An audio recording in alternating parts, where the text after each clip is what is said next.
Hello guys, balik lagi sama kita. Welcome back to my channel, Ali dan Xie pada kesempatan kali ini kita mungkin bahas apa ya? Karena sebelumnya kita udah bahas banyak sih, mungkin udah 3 video peternakan lah. sapi, Betul. terus ada snack juga, Nah, ada terakhir perusahaan itu cat.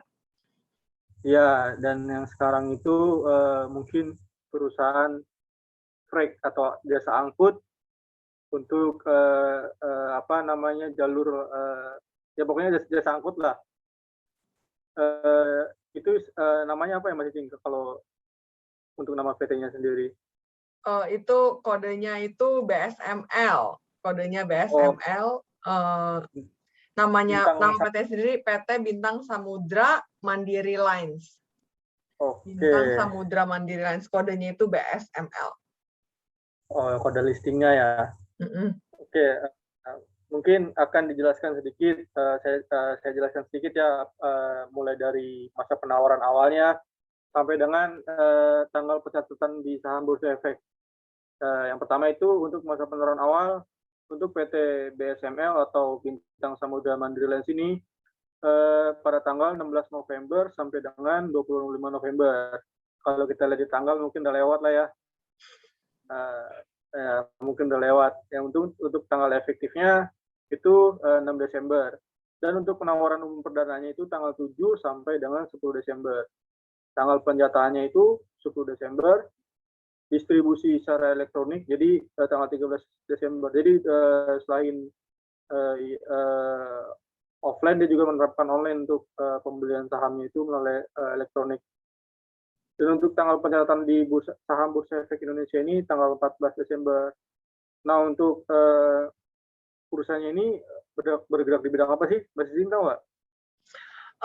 Kalau dari namanya sih kayaknya mungkin jasa angkut kali ya. Bantu sedikit. Untuk keterangan singkat perseroan di sini, Bintang Samudra Lines atau BSML itu didirikan pada tanggal didirikan berdasarkan hukum negara Republik Indonesia dan kedudukannya itu di Jakarta, sebagaimana tercatat di dalam Akta Nomor 19 tanggal 11 Maret 2009 atas pendirian perseroan terbatas dengan nama PT Bintang Samudra Lines Mandiri PT Bintang Samudra Mandiri Lines untuk nomor 101 tanggal 17 November. Terus apa sih kegiatan prospek usahanya? Masih tahu nggak? Nggak tahu tuh, nggak tahu nggak? Jelasin lagi aja deh. Oke, saya bantu jelasin. Untuk kegiatan usahanya itu di bidang angkatan laut, dalam negeri, dan untuk barang khusus. Nah, di sini seperti namanya lines. Lines itu kan mungkin jasa angkut. Nah, ini jasa angkutnya jasa angkut apa sih? Ini disebut jasa angkut atau barang khusus. Barang khususnya itu seperti apa sih? Gitu kan. Nah, kita bisa lihat di sini bisa dibuka nanti teman-teman buat buka di prospektusnya PT Mandiri PT Samudra Mandiri Bintang Samudra Mandiri Lines atau BSML itu udah diterbitkan prospektusnya. Nah, untuk di sini perusahaan ini berlokasinya di Jakarta Selatan atau lebih sini itu di Jakarta Selatan. Nah, ini untuk perseroannya bidang angkutnya itu khusus rutenya itu di dalam negeri, yaitu pelayanan antara pelabuhan di Indonesia baik secara tetap dan teratur maupun pelayanannya tidak tetap dan tidak teratur. Nah, diantaranya itu jasa pelayanan pengangkutnya barang-barang khusus tadi itu seperti barang tambang, barang konstruksi, alat berat, barang-barang pertanian dan lainnya. Dan jasa catering, persediaan kapal, floating storage cargo, jasa angkutan ship to ship atau transshipping, dan jasa layanan pengurusan dokumen pelayaran dan kapal agensi. Nah, di sini hanya untuk pengangkutannya itu barang-barang, bukan manusia atau yang lainnya gitu. Kan karena biasanya kan kalau di ini kan kebanyakan manusia ya. Nah, untuk yang kedua, kita bisa lihat juga keterangan sahamnya itu yang ditawarkan itu Kalau kita lihat jumlah sahamnya itu 370 juta 45.000 saham, dan itu sebanyak-banyaknya 20% dari modal yang ditempatkan dan disetorkan perseroan. Untuk yang jumlah yang sudah dicatatkan itu 1.850.225.000 saham, dan atas nama yang mewakili 100% untuk modal ditempatkan dan disetorkan. Nah, untuk pembukanya nilai nominal berapa sih per sahamnya? Di sini untuk nilai nominal sendiri itu 25 lembar per saham. Nah, untuk harga penawaran IPO ini dimulai dari 100 sampai dengan 150 lembar per saham. Untuk emisinya itu pembukaan IPO ini paling banyak atau sebanyak-banyaknya itu 55.506.750.000 rupiah. Terus untuk saham biasanya ini modalnya itu untuk saham biasa atas nama itu dengan nilai nominal itu 25 per saham. Di sini dijelaskan modal dasarnya itu sebelum dan sesudah penawaran, dan untuk modal dasar sebelumnya itu jumlahnya itu sekitar 5.920.720.000 saham. Untuk harga nilai nominal itu 148.018.000.000. Oke, untuk setelah sebelum pasti ada sesudahnya. Untuk sesudahnya ini kalau jika dilihat itu untuk modal dasarnya belum ada perubahan. Ya, kita lanjut ke modal ditempatkannya, dan untuk modal yang disetorkan di sini ada beberapa PT dan nama-nama untuk pemegang sahamnya. Di antaranya yang pertama itu Gold 5 Investment Capital, yang kedua Nengah Pratama Gautama, yang ketiga Pramayari Hardian Doktrianto, yang keempat Arianto Pritasari, yang kelima David Pesanan Anand Winowot. Nah, ini untuk sebelum penawaran, dan untuk sesudahnya itu ada tambahan untuk masyarakat, karena sebagian besar kan di-share ke masyarakat.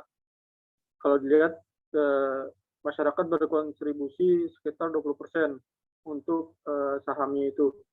Jadi total saham yang ditempatkan dan disetorkan baik sebelum dan sudah itu untuk sebelum sekitar 1.480.180.000 saham, dan untuk nilai nominal itu 37.404.500.000 rupiah, dan sesudahnya itu menjadi 1.850.225.000, dan untuk nilai nominal itu jadi 46.255.625.000. Nah, ini untuk mayoritas kepemilikan sahamnya itu dimiliki oleh PT Gold 5 Investment Capital. Jika kita lihat, kita di-search saja PT Gold 5 Investment Capital ini, salah satunya itu pemilikan atau komisarisnya itu dimiliki oleh Bapak Nengah Rama Gautama, yaitu selaku pemilik mayoritas kedua di PT Bintang Samudra Lines Mandiri Lines ini. Nah, oke, untuk pembahasan berikutnya, kita bahas apa Mas Cicing selain itu? Tentu saja kita harus bahas siapa nih underwriter-nya. Oh iya, betul, kelewat tuh. Oke, untuk underwriter-nya ini bisa dilihat di prospektus di sini. Nanti saya coba teman-teman izin share screen ya. Oke, untuk lebih jelasnya bantu di share screen aja. Udah bisa lihat screen-nya? Oke, udah. Nah, di prospektus itu kita lihat di prospektusnya dulu ya. Di sini untuk underwriter-nya itu PT Bintang Samudra Mandiri Lines itu menggunakan jasa underwriter dengan nama PT Danatama Makmur Sekuritas. Danatama Makmur Sekuritas ini sekuritas apa sih? Nah, di sini bisa dilihat yang sudah dijalankan oleh PT Danatama Makmur Sekuritas. Di antaranya itu banyak sekali, dan ini saya sebutkan untuk yang PT-PT besar aja. Di antaranya ada Adaro. Siapa sih nggak tahu Adaro, ya kan? Di sini bisa lihat Adaro ini sudah pernah memakai jasa atas sekuritas PT Danatama Makmur Sekuritas. Dan di sini bisa kita lihat juga masih banyak sekali, bisa nanti teman-teman cari tahu sendiri untuk informasi PT Dana Tama Makmur Sekuritas. Oke, kita balik kemana lagi Mas Jing? Selain sudah menjelaskan background, terus udah, owner udah, underwriter udah. Mungkin nanti ini kali ya, nanti uangnya mau dipakai buat apa sih si 55 miliar ini gitu? Juga kita harus tahu ya, kita udah naruh saham, misalkan kedepannya investor atau teman-teman di luar sana sudah naruh saham, ini nanti saham kita atau duit kita dikemanain sih gitu ya. Betul. Nah, untuk rencana penggunaan dana ini kita bisa lihat di prospektus atau kita sudah buat catatan sedikit biar lebih ringkas atau biar lebih mudah. Ini kita sumbernya dari prospektus juga. Ini rencana penggunaan dananya itu sebagaimana dimuat dalam prospektus, surat pernyataan yang tertanggal 3 November 2001, dana yang diperoleh dari penawaran umum perdana saham ini setelah dikurang-kurangi biaya emisi akan digunakan oleh perseroan sebagai berikut, yaitu A, B, C, itu sudah dijelaskan. Untuk A itu 70%, B 15%, dan C 15%. Untuk sharing sedikit, untuk yang A itu untuk keperluan modal kerja perseroan, yaitu charter kapal, angkutan laut, dan jasa agensi serta kegiatan operasional perusahaan. Yaitu mungkin dia lebih ke arah tepatnya untuk suntikan dana atau modal. Dan untuk charter kapal itu semacam kayak apa ya? Kayak di ini charter lah, bahasanya apa ya? Apa ya maksudnya kalau untuk charter itu? Apa ya? Disewa kali ya, di booking, di iya benar, kayak kalau saya tahunya kalau charter itu kalau charter angkot, misalkan di angkot misalkan ada yang berhenti kita charter gitu, katanya gitu doang sih. Kita bersama kayak oke. Untuk sebagian 70% ya, mayoritas ke situ semua nanti untuk penggunaan dananya, untuk pembukaan penggunaan dana di prospektus ini. Dan untuk yang kedua itu 15% akan digunakan perseroan sebanyak-banyaknya 5 miliar akan disalurkan melalui skema pinjaman kepada entitas kepada salah satu entitas anak, yaitu PT Bintang Samudra Mandiri Persada. Boleh minta tolong dibuka Mas Cicing prospektusnya di situ, ada kebuka nggak? Bentar. Sebentar ya. Prospektus.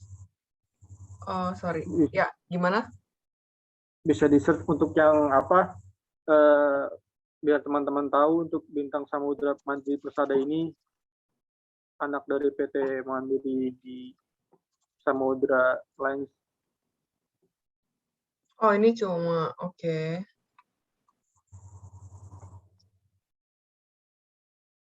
Ini sih.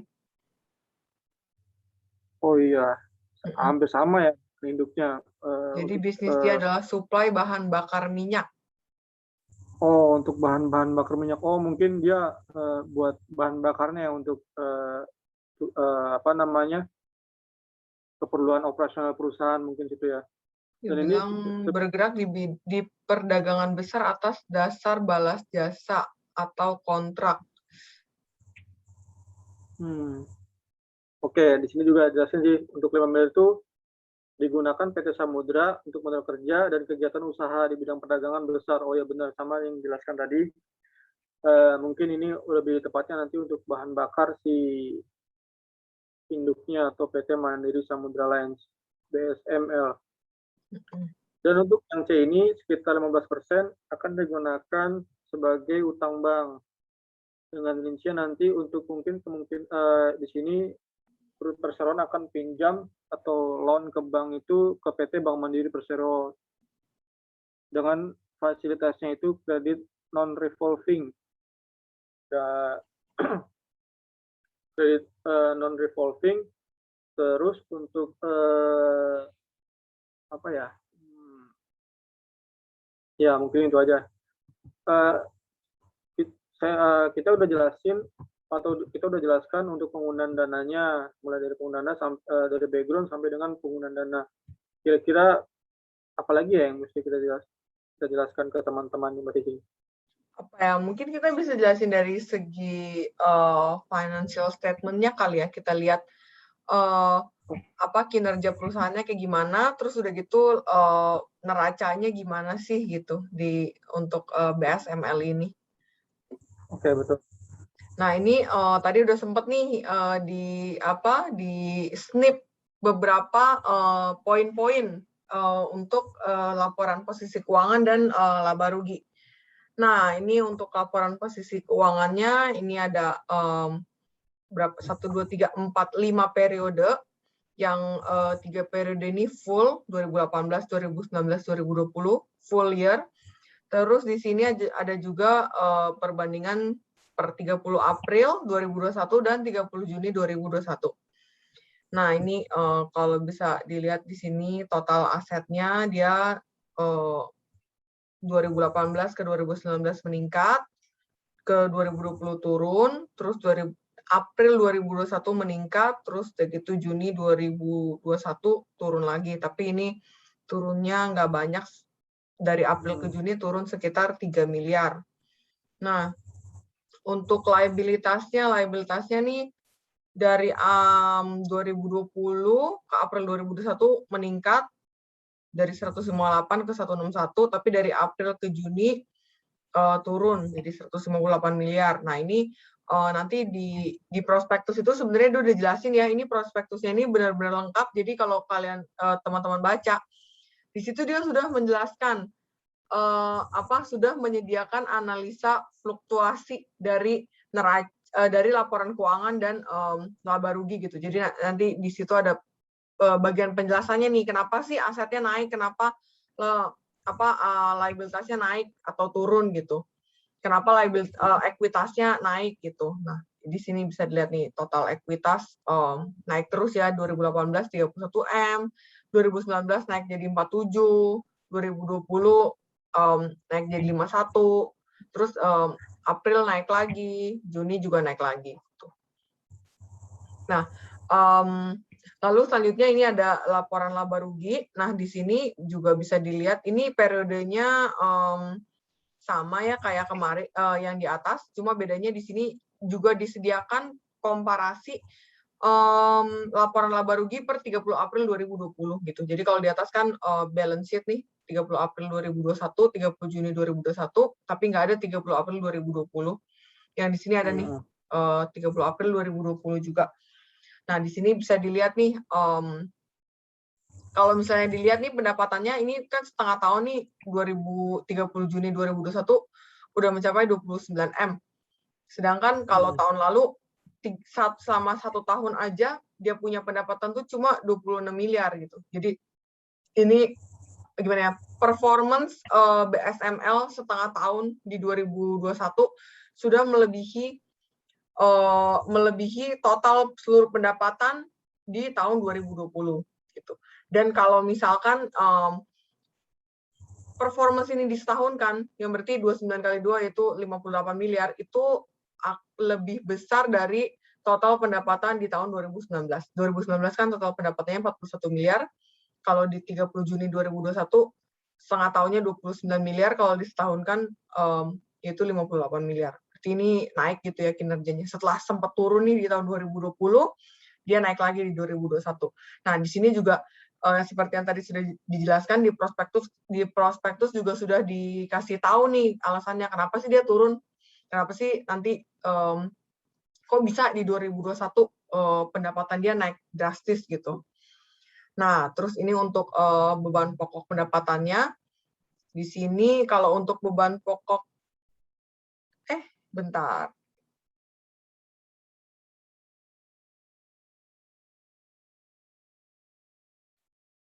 Ya udah, awas. Oke, sorry banget teman-teman, tadi ada masalah teknis, jadi sempat keinterupsi sebentar. Kita lanjut ya pembahasannya tadi. Bahas masalah, bukan masalah lagi, membahas financial statement. Gimana Ali, udah kelihatan screen-nya? Belum. Oke. Gimana kalau sekarang? Udah? Belum? Oke, sudah. Nah, oke, kita lanjut ya. Tadi terakhir kan sampai ke laba kotor ya. Jadi laba kotornya ini jadi ini sebenarnya ada kenaikan sedikit dibanding, ulang lagi deh. Jadi untuk pendapatan, tadi kan udah dijelasin nih, pendapatannya tuh Iya. meningkat dibanding 2020. Nah, terus bagaimana nih dengan gross margin-nya gitu. Nah, di sini kalau dibandingin, ini sih kalau dibandingin ya, jadi coba kita cek ya berapa sih persentasenya gitu. Kalau dia, kalau bisa dibilang sih gross margin dia turun ya. Soalnya kan di sini kan 29, terus di sini 21, di sini kan jadinya 8 miliar nih. Nanti coba kita lihat di bawah ya, kenapa sih gross margin dia kok bisa turun gitu dibanding tahun-tahun sebelumnya. Nah, Tapi terus di kalau sini kenapa? bisa saya simpulkan itu kalau dari tahun 2020, 19 kan tadinya naik banget tuh. Terus ke 20 jadi turun kan ya. Itu Apanya nih, kemungkinan pendapatannya atau baik pendapatan atau dari gross margin juga mhm, itu efek pandemi kali di awal-awal ya. Kan ini kan jasa angkut, mungkin bisa bisa ngaruh ke situ juga, mungkin itu asumsi saya mhm, pribadi sih. mhm. Karena ini kan jasa Nanti angkut. eee, nanti kita coba lihat di bawah kali ya, soalnya ada penjelasan dari BSML ini kenapa nih pendapatan dia bisa turun gitu, kenapa bisa naik gitu. Jadi kita nggak main spekulasi, tapi kita lihat penjelasan dari BSML, apa sih penyebabnya gitu. Oke. Nah, terus di sini juga ada nih, labanya juga naik nih. Jadi 2019 laba 1,5 M, pertengahan Juni 2021 laba 3,5 M. Ini baru setengah tahun nih. Coba kita lihat apakah ada penyebab lain selain meningkatnya pendapatan, mungkin. Nah, ini tuh sebenarnya breakdown dari yang di atas ya. Jadi kan di atas kan ini kan summary-nya nih secara total. Aset lancar, aset tidak lancar. Nanti di sini ada breakdown-nya juga nih. Aset lancarnya terdiri dari apa, aset tidak lancarnya terdiri dari apa. Ini juga ada bagian liabilitasnya. Nah, di sini bisa kan tadi di atas kan ada penurunan nih di total liability. Nah, ini kayaknya dia ada bayar utang nih. Utang banknya menurun dari 125 M jadi 124 M. Bayarnya sih sedikit ya, berarti cuma bayar 1 miliar untuk utang bank jangka panjangnya. Oke, nah lanjut. Tapi ini utang usahanya turun jauh sih. Jadi mungkin dia jadi utangnya berarti turun karena bayar utang usaha sekitar hampir 2 miliar. Enggak sih, mungkin Siap. 1,3 berapa M gitu ya. Terus sama bayar juga nih utang bank 1 miliar. Nah, ini ada equity-nya. Nggak usah dibahas lagi karena tadi di atas sudah dibahas untuk struktur kepemilikannya oleh Alit. Nah, ini sebenarnya sama aja kayak di atas. Ini ke copy 2 kali. Terus ini ada arus kas, bisa dilihat nih pendapatan dari customer. Nah, ini sesuai ya sama pendapatannya di atas kan. Kalau di atas kan yang gede kan tahun 2019 nih. Ini juga sama. 2018 segini, terus 2019 naik 48 miliar, 2020 turun. Jadi ini benar-benar ngikutin pendapatannya banget nih, penerimaan kas dari pelanggan. Terus di sini ada pembayaran kepada pemasok, ini juga sama nih trennya gitu ya. Gak ada yang kayaknya dari sini belum ada yang terlalu harus dinotis. Oh, yang ini nih yang dinotis, ini pembayaran bunga sih. Di 2019 sih pembayaran bunganya nih tinggi ya, 11,3 miliar. Kalau dibandingin sama tahun-tahun lain tuh ini tinggi banget sih, 11,3 miliar. Nah, di sini bisa dilihat ada pembelian aset tetap. Oh, dia di 2018 dia banyak beli aset tetap, 2019 juga banyak, tapi menurun. Masih beli. Nah, di sini nih ada yang menarik nih. Dia di tahun 2021 dia ada melakukan penjualan aset tetap sebesar nilainya 6,5 miliar. Nah, ini yang dibayar nih utang bank. 4M, 5M. Oh, 4M yang tadi ya, nyambung dengan di atas ya, teman-teman. Jadi kan di atas kan tadi ada pembayaran nih. dari April ke Juni ada pembayaran sebesar 1 miliar. Nah, ini sesuai ya sama movement di sini nih. Movement di balance sheet-nya. Tapi kita bisa lihat sih dia bayar utang lumayan banyak nih di tahun dari Desember ke April, karena di sini dari 132 ke 125. Jadi banyaknya tuh di antara berarti periode Januari sampai April. Dia bayar 7 miliar. Dia bayar sekitar 7 miliar. Di sini sebenarnya bisa dilihat sih di laporan arus kasnya nih. Dia bayarnya berapa aja. Oke, selanjutnya itu sudah. Nah, ini dia nih yang ada di prospektus. Jadi BSML ini udah jelasin kenapa dia naik, penyebabnya apa gitu. Nah, untuk pendapatan usaha di sini bisa lihat nih. Dari periode April 2021 dibandingkan dengan 4 bulan yang 2020. Nah, ini bisa dilihat. Kenapa sih naik? Ternyata ada penambahan kapasitas layanan angkut kapal melalui penyewaan kapal dari pihak lain. Nah, jadi dia kasih tahu nih di 2021 dia itu menambah kapasitas layanan angkut, tapi dengan melakukan penyewaan kapal dari pihak lain. Gitu. Dan ini pastinya akan berimbas kepada beban pokok pendapatan. Nah, jadi sini nyambung nih jadinya nih. Jadi karena dia nyewa dari orang lain, tentu aja biaya yang dikeluarkan pasti lebih besar kan dibanding kalau dia pakai aset dia sendiri. Nah, jadi di sini juga dia jelasin nih. Hal ini terutama disebabkan oleh penambahan beban sewa kapal dari pihak lain. Nah, di sini juga ada comparison-nya nih, Desember 2020 kok bisa turun sih dibanding 2019, kan tadi kan 2019 kan gede banget kan dia punya pendapatan gitu, tapi di 2020 turun drastis. Nah, ini kenapa? Karena ada penurunan volume angkutan batu bara, jadi kebutuhan dari industri itu berkurang. Nah, ini juga nyambung nih sama yang tadi Ali udah sebut, karena ada COVID, jadi ada PSBB, sehingga kebutuhan industri juga turun gitu. Dan selain itu udah kebutuhannya turun, tarifnya juga turun. Jadi ini kayak combo nih di 2020. Makanya turunnya drastis banget dari 41 miliar jadi tinggal 26 miliar untuk 1 tahun gitu. Nah, ini ini juga pembandingnya nih untuk beban pokok. Nah, ini untuk ini pasti ya sejalan lah ya dari yang tadi kita lihat kan trennya kan emang selalu sesuai nih beban pokok sama pendapatannya. Nah, ini bagian selanjutnya laba rugi tahun berjalan. Nah, dia ada kasih tahu nih kenapa sih laba netonya tuh naik nih dari 4 bulan. Jadi kalau dibandingin 4 bulan 2020 dibanding dengan 4 bulan 2021 itu laba netonya naik. Nah, kenapa? Nah, di sini dijelaskan alasannya adalah karena ada laba penjualan aset tetap non produktif. Terus ada juga ternyata dia ada restrukturisasi utang. Jadi dia punya bunga bank tuh jadi turun gitu. Makanya labanya jadi meningkat gitu. Nah, ini ada aset, penjelasan naik turunnya mungkin teman-teman untuk lebih detailnya bisa dibaca sendiri ya. Di sini penjelasannya lumayan komprehensif nih untuk BSML ini. Dia benar-benar jelasin naiknya kenapa, turunnya kenapa. Gitu. Dan dibandingin juga per tahun dan per periode yang relevan gitu bagi pembaca laporan keuangan. Gitu. Nah, ini ada margin.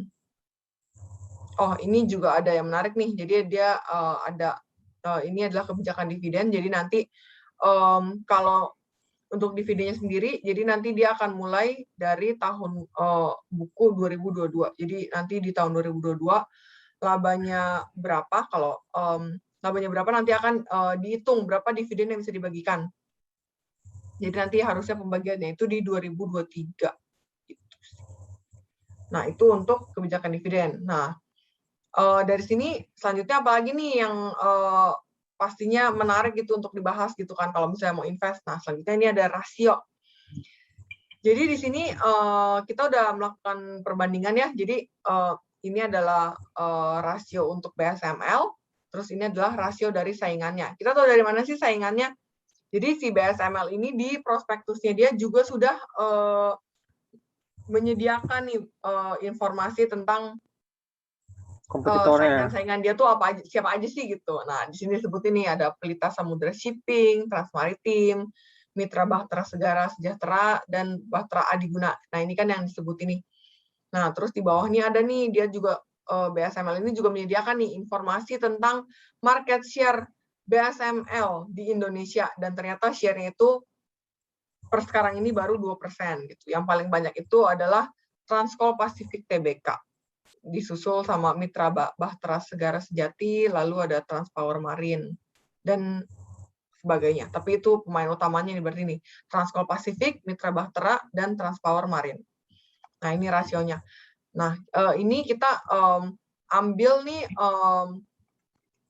sesuai sama yang merupakan saingan usahanya BSML ya. Jadi ada Transcol Pacific, TCPI, terus di sini ada Mitra Bahtera Segara Sejahtera Mitra Bahtera Segara Sejahtera, MBSS, terus begitu ada juga Transpower Marine, di sini TPMA, terus juga ada Pelita Samudra Shipping, yaitu PSSI. Jadi di sini comparison-nya adalah perusahaan sejenis yang 4 teratas, yang market share-nya tuh 4 teratas. Nah, di sini kita coba compare ya. Jadi kan di BSML ini kan dia harganya itu penawarannya ini ada 2 nih, yang atas sama yang bawah. Yang bawahnya itu 100, atasnya 150. Nah, dengan kondisi kayak gini, gimana sih rasionya? Nah, book value-nya itu per sekarang ini book value-nya adalah 37. Untuk PBV-nya itu ada, kalau pakai batas bawah 2,7, batas atas 4,1. PER-nya sendiri 41,9 dan 62,9.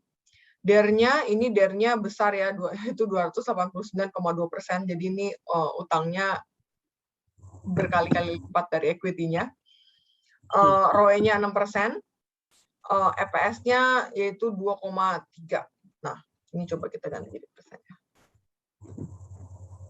Oke, nah di sini nih, ini kita coba langsung aja kita bandingkan dengan perusahaan sejenis. Nah, dari sini dari PER-nya sendiri ini bisa dibilang kayak di tengah-tengah gitu ya. Kayak untuk PER yang paling kecil itu dipegang PSSI, paling besar dipegang oleh TCPI. Nah, kalau BSML ini sendiri posisinya itu ada di tengah-tengah PSSI dan TPMA. Tapi ini kalau dilihat ya, TCPI ini tuh harga sahamnya itu bisa dibilang mahal sih, 1.123. Jadi gimana ya, kalau misalnya BSML dibanding sama perusahaan sejenis lainnya, sebenarnya bisa dibilang murah gitu. Tapi balik lagi nih, untuk kan tentunya selain rasio pastinya banyak banget kan hal-hal lain yang mempengaruhi gitu, apakah perusahaan ini layak untuk dijadikan investasi atau enggak. Nah, contohnya tuh di sini nih kita bisa lihat nih, kenapa sih TCPI itu mahal gitu. Nah, bisa jadi karena TCPI itu sekarang itu leading banget nih di market gitu. 27%, dia memegang market share sebesar 27%, sedangkan si BSML ini kan baru 2% gitu. Gitu sih. Tapi ya dari segi kinerja keuangan bisa dibilang oke, karena dia setelah terpuruk di 2020 bisa recover di 2021. Dari segi PER-nya pun dia ada di, sebenarnya bisa dibilang kalau dari performance yang seperti ini juga bisa dibilang nggak mahal. Jadi gimana nih Ali, tertarik nggak buat invest di BSML ini? Langsung aja nih, to the point. Gimana ya? Masih pikir-pikir dulu Mas Icing. Wah, nggak tertarik nih dengan PER yang 62,9 dibanding TCPI 1123. Iya, tuh lebih parah banget ya. Tinggi sekali. Harga tinggi, PER tinggi juga. Iya, betul. Jadi harganya sendiri tadi pas lagi dilihat tuh sangat shock gitu. Wah, 7.000 nih, harga 7.991. Oh ya, untuk informasi tambahan, ini adalah harga saham per 30 Juni. Jadi biar bisa di-compare dengan financial statement-nya. Jadi ini financial statement per Juni. Jadi harganya juga kita ambil yang Juni. Kenapa kita pilih Juni? Karena informasi yang di sini, yang disediakan sama BSML pun itu informasi Juni. Jadi biar comparable gitu. Oke. Iya sih, tadi balik lagi ke diskusi. Jadi pas lagi bikin summary ini juga kaget kayak harganya mahal banget 7.991 dan ternyata pernya pun gede gitu. Jadi kayak sebenarnya mahal ya si TCPI. Cuma mungkin kita cari justifikasi, oh mungkin karena perusahaannya emang Jadi besar gitu dan market share-nya juga udah tinggi kan 27%. Mungkin itu penyebabnya kenapa TCPI ini masih mungkin harga sahamnya mahal gitu. Gitu sih. Tapi kalau dari saya sendiri sih sepertinya BSML ini lumayan oke nih buat dijadikan investasi gitu karena dia kan berhasil recover nih gitu. Terus ownernya sendiri tadi coba kita balik ya ke segi ownernya sendiri ada Nengah Rama Gautama. Ini juga kayaknya kan tadi kalau dilihat profilnya nih kayaknya oke nih gitu. Jadi komisaris di Bakri Sumatra Plantation. Terus kayak gitu dia juga punya KAP Ramawendra, kayaknya cukup meyakinkan sih dari segi owner gitu ya. Dari segi ownernya kayaknya udah cukup oke. Terus dari kinerja perusahaannya juga oke gitu. Jadi kalau saya sendiri sih sebenarnya tertarik gitu. oh iya. Gitu. Kira-kira ada apa lagi yang menarik nih untuk dibahas untuk BSML ini? Apa udah cukup jelas? Untuk segi owner tadi sudah dijelaskan semua ya. Iya. Segi ownernya. Apa ya menarik lagi ya?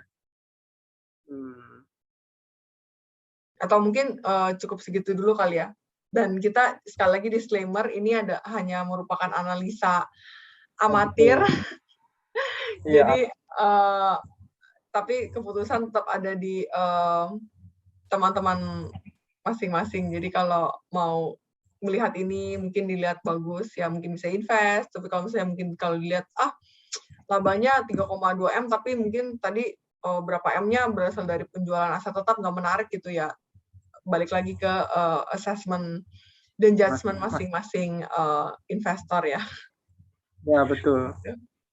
Ya mau kasih tahu ini misalkan jika video ini menarik bagi teman-teman dan sangat bermanfaat, mungkin minta bantuan untuk like dan subscribe dan share, jangan lupa share juga ke teman-temannya ya supaya kita bisa buat video-video menarik lainnya ke depannya. Oke. Mungkin ada tambahan Mas Cing atau cukup? Cukup deh kayaknya. Biar teman-teman juga nggak bosen gitu dan mungkin bisa lihat-lihat prospek.